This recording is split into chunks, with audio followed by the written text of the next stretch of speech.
Hello everyone and welcome back to another AFK journey video. So we actually have some interesting news which has been shared by the development team in this AFK journey roundtable which was posted on their Discord yesterday.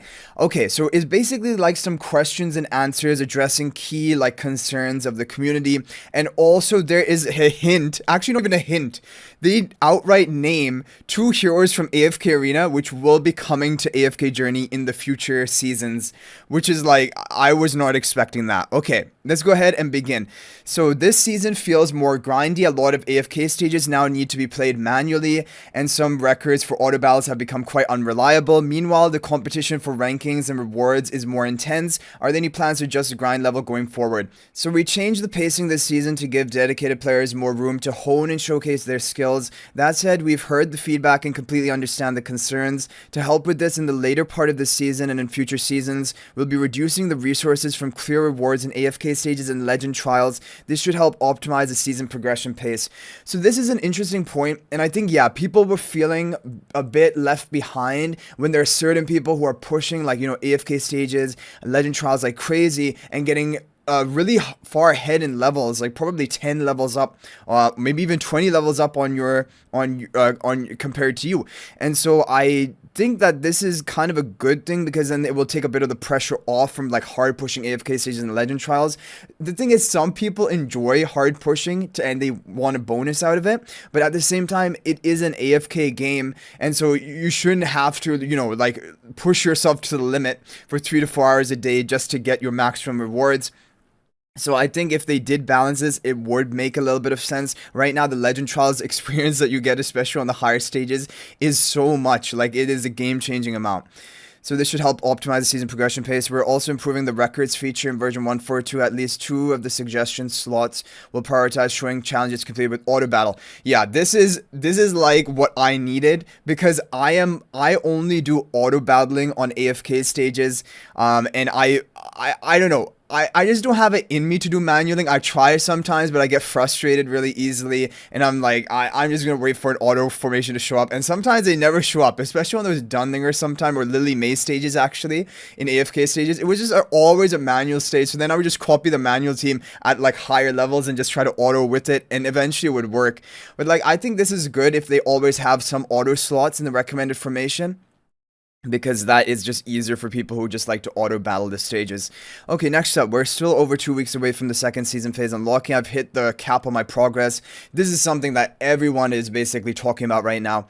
Plus, the first clear rewards don't feel very rewarding, when you push high in the infinite AFK stages. I'm already losing motivation, getting bored. Any plans to address this? This question is actually just cutting right. This is exactly a major community sentiment right now. So let's see what they respond with. We've got a few things lined up to improve the experience moving forward in Phase 2 and Phase 3. Clearing stages in Infinite will reward you with equipment that exceeds the current resonance level cap, allowing you to continue progressing through Infinite stages in the mid to late period of a season. Now, I don't know what this means. Does this mean, for example, next phase we're going to have a level cap of 900? I don't know. Equipment normally ends at level 800. So I don't entirely know what this means. Is equipment going to go past level 800, or are you just going to be able to get access to level 800 equipment faster if you push these stages? I don't fully understand what this means. But at the phase 2 settlement, you will receive equipment chests of the next phase. Okay, so there is going to be equipment even past level 900. That's what this is basically implying. Because if you're going to get equipment at the phase 2 settlement, which is the end of phase 2, then that's when your level is already 900. So it would only make sense that your equipment is going to keep leveling up. Equipment chests on the next phase based on your phase 2 ranking. Ranking high in the phase rankings will give you smoother transition. So basically your ranking now will also give you equipment for the next phase to give you a head start, which makes it then more important to push AFK stages. So they're going to be taking out experience from the AFK stages pushing. However, at the same time, there's actually more of an incentive for you to hard push AFK stages. So I don't really know about this. It's really difficult because basically there are two camps, right? There's some people who really like pushing AFK stages and they want to be rewarded for their basically progress. But then there are also people who like to take a very casual approach, maybe just hitting the daily limit of AFK stages per day, and then carrying on with their life, and they don't want to be losing out too much. So like, but that's a problem. It's a balance that needs to be maintained.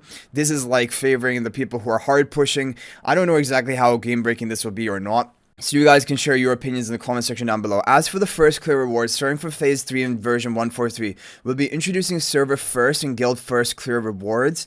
The first players to clear specific stages will unlock extra rewards for both their server and guild. The thing is, we already have extra rewards for the first clear. If you're talking about infinite stages, I guess they're saying they're gonna boost the rewards or something. Yeah, I'm confused by this. I think this is not telling us exactly what is going to happen, so we'll have to actually see it in action to see what it is, or maybe you guys have you're able to understand or interpret it better than me. So you can let me know in the comment section. So next one, Sunlit Showdown feels too grindy. Yeah, a lot of people had this problem as well. Sunlit Showdown, if you want to get those Twilight Essences from the shop, yeah, it is a grind. I just got it all out of the way in the first few days of the event, because I'm like, I don't want to be playing this every day, because I just was like, I'm going to set 2 hours aside and I'm just going to grind it all out.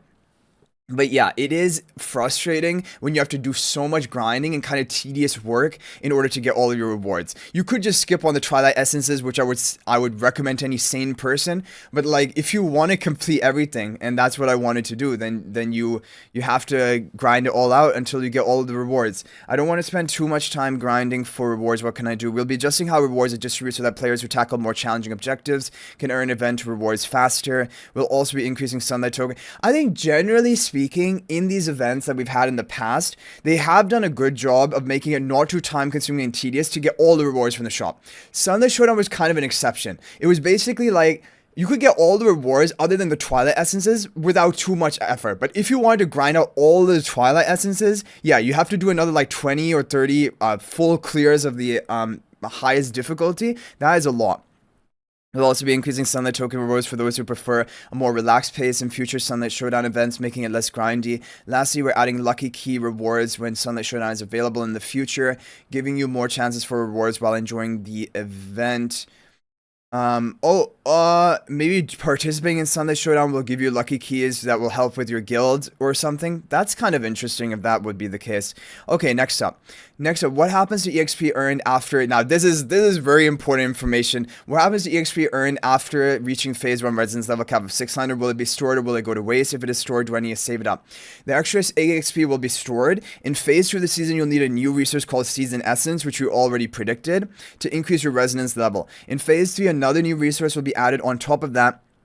Once you finish a phase, the leveling resources for that phase will start dropping more often from AFK stages in the next phase. Therefore, there's no need to stockpile like EXP in advance. So basically, this is what I was predicting. So we have another resource which could be the bottleneck, or even if not the bottleneck, it also needs to be acquired. And the number 2 thing, which we've seen even from looking at the AFK progress rewards into like 903, 904 stages, that like the rewards you earn are kind of boosted. Like it's like a 50% jump from AFK stage 900 we're at now up to 904. It's like a 50% jump in season EXP, and so like you're gonna be making a lot more next phase anyway compared to right now. So like you will probably be able to make up for the fact that even if you don't majorly stockpile right now. Either way, this is basically, again, showing us that you do not need to use paid instant AFK attempts. I don't recommend doing it, and I didn't recommend doing it from the beginning, because your diamonds are very valuable. And like this EXP, I don't think it's going to make a game-changing difference. So I would say do not use your paid instant AFK attempts, especially after this information as well.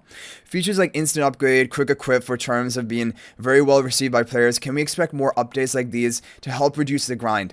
For example, features like quick forge, quick lucky flip, quick charm adjustment. The most important thing, in my opinion, for me, is quick lucky flip. Like, I find it very tedious clicking that button to load up every single blessing of the whole every week. And now I've gotten kind of used to it. I'm like, it's just the price you have to pay.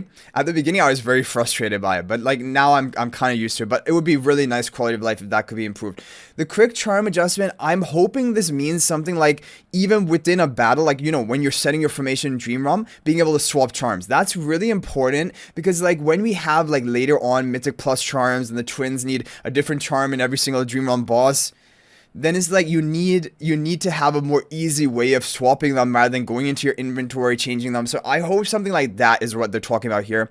We'll continue making improvements to cut down unnecessary taps. Our goal is to free up more time for players to enjoy the fun parts of the game. And that's really important. And honestly, I just want to talk about this a bit before we move on. This video is going to be kind of long. I didn't expect it to be this long, but there's actually a bit I have to talk about. I do believe that in general, AFK Journey, the game does a good job of respecting the player's time.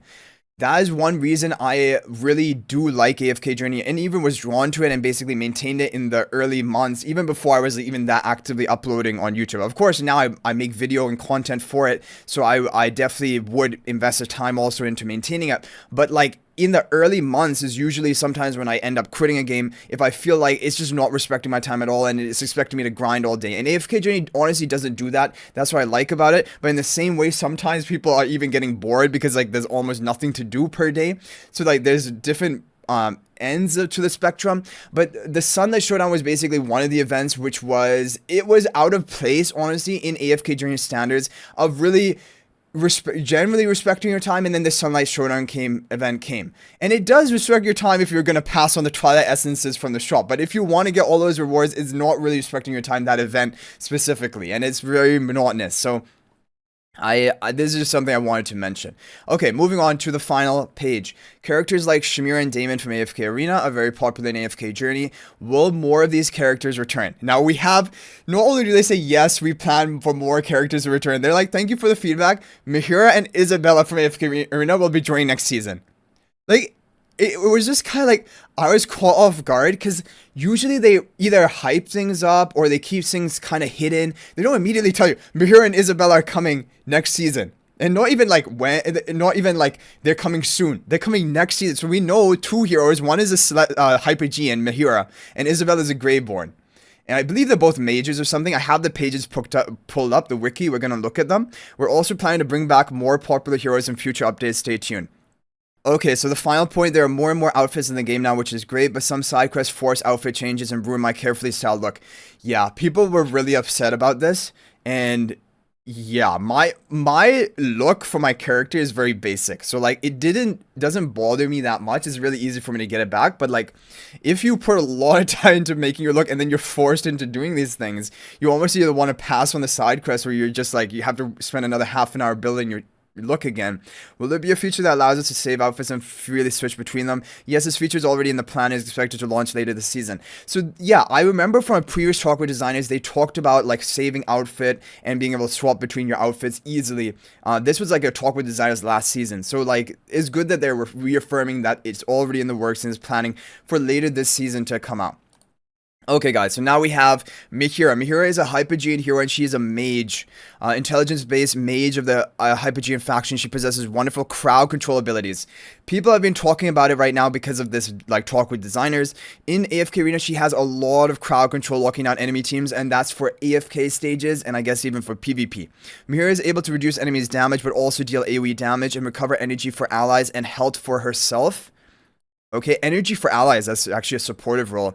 Combined with signature items, she has strong life leech ability. She can also prevent her own death by sacrificing her cast minions. Her ultimate, Mesmerize, entrances enemy heroes, causing them to attack themselves.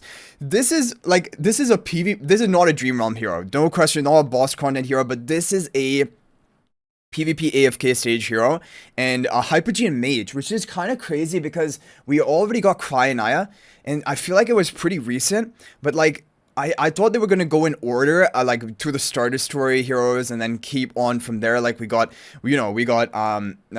Burial, Rainier, Fresto, so that's like support, rogue, tank. But if we're already going to be getting MEHIRA, who will probably almost definitely be a mage, I don't think they would make her into support, although anything is possible. Then like, are we gonna have 3 more Hypergenes before MEHIRA? Is that possible? I don't even think there's enough time for that. So they might not be going completely in order, cycling back through that. But anyway, this is interesting. Crowd control hero. She's definitely coming next season. And an AFK arena hero. The other one is Isaeblla. Isaeblla, I think, is the lore is the younger sister of Sylvina. I believe that's one of someone said in my Discord. So she's an intelligence-based mage of the Greyborn faction, specializing in hitting enemies with single target spells. She pokes enemies with low health to quickly dispatch them. I don't know what dispatch them means. Is that like just terminology for destroy them, kill them? She pokes enemies with low health. So she somehow targets enemies who are lower on health. That's actually an interesting mechanic. The more she succeeds without being affected by a crowd control effect, okay, MEHIRA counters her damage increases. So like, or you could give her some artifact that allows her to not be controlled, and then to ramp up her damage. Isabella's ultimate ability, Decimation, allows her to repeatedly inflict damage on an enemy. Interesting, it seems like kind of like targeting lower health enemies. She ramps up in damage if you can prevent her from being crowd controlled. I just have a feeling that she could be an S level hero. I just have A-level vibes from her. I don't know. But anyway, guys, let me know what you think about all the information that we talked about today. If there's anything I missed or any other things you want to mention, feel free to share them in the comment section. But thank you guys for watching. That is going to be it for this one. If you're not already subscribed to our YouTube channel, please smash that subscribe button. Also, feel free to join my AFK Journey Discord server. There's a link to that in the description of this video. And finally, if you're thinking about making a purchase in AFK Journey, please use my affiliate link for the official Farlight store. There's a link to that in the description of this video and a pinned comment. This is the best way you can support me at no extra cost to you. So thanks for watching. I'll hopefully see you in the next video. And until then, everyone, peace out for now.